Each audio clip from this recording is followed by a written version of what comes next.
বছরের পর বছর ঘুরেও অবসরের টাকা পান না শিক্ষকরা, অথচ এই টাকা দেওয়ার দপ্তর অবসর সুবিধা বোর্ড এবং কল্যাণ ট্রাস্ট 1 টাকা ভাড়ার অফিস ছেড়ে 10 লাখ টাকার অফিস নিয়েছে। অন্তর্বর্তী সরকারের সময় শিক্ষা মন্ত্রণালয় সিদ্ধান্ত নেয়। শিক্ষা গবেষকরা বলছেন 1 টাকা ভাড়ার অফিস ছেড়ে এত টাকা ভাড়া দিয়ে অফিস নেওয়ার সিদ্ধান্ত পুরোপুরি অযৌক্তিক।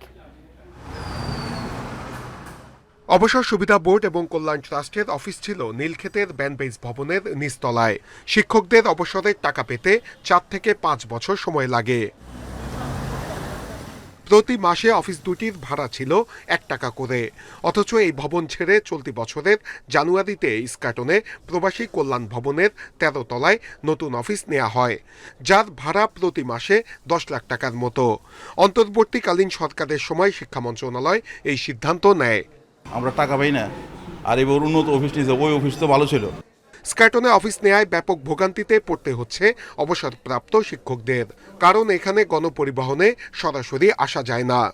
উনি এখন ক্যান্সারে আক্রান্ত, চিকিৎসা চলতেছে না, যেটা খুব কষ্টের মধ্যে দিয়ে যাচ্ছে।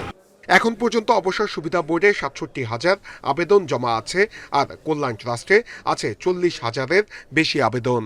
2021 সালের পর যারা অবসরে গেছেন তাদের কেউই পেনশনের টাকা পাচ্ছেন না, অথচ সেই শিক্ষকদের পাওনা টাকা থেকে প্রতি মাসে 10 লাখ টাকা ভাড়া দেয়াকে অযৌক্তিক বিলাসিতা বলছেন শিক্ষা গবেষকরা। শিক্ষকদের জমানো টাকা, শিক্ষকদের জন্য বরাদ্দকৃত টাকা ব্যয় করে এখানে যাওয়ার আমি কোনো যৌক্তিকতা দেখি না। এখানে যে অফিসটা ছিল সেই অফিসের মধ্যে তাদের যেটা টোকেন মানি দিত, এটা তো মানে সিম্পলি এটা শিক্ষকদের কাজে লাগতো। সেই সঙ্গে বোর্ড না থাকা এবং সফটওয়্যার জটিলতার কারণে টাকা পাচ্ছেন না শিক্ষকরা। আমাদের সফটওয়্যারটা বর্তমানে ডাউন রয়েছে।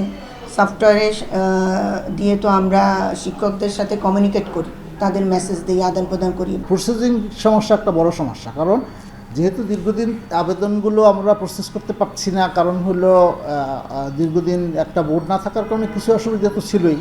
আগের অফিসে কর্মকর্তা কর্মচারীদের বসার পর্যাপ্ত জায়গা ছিল না বলে নতুন অফিস নেওয়া হয়েছে বলছে কর্তৃপক্ষ।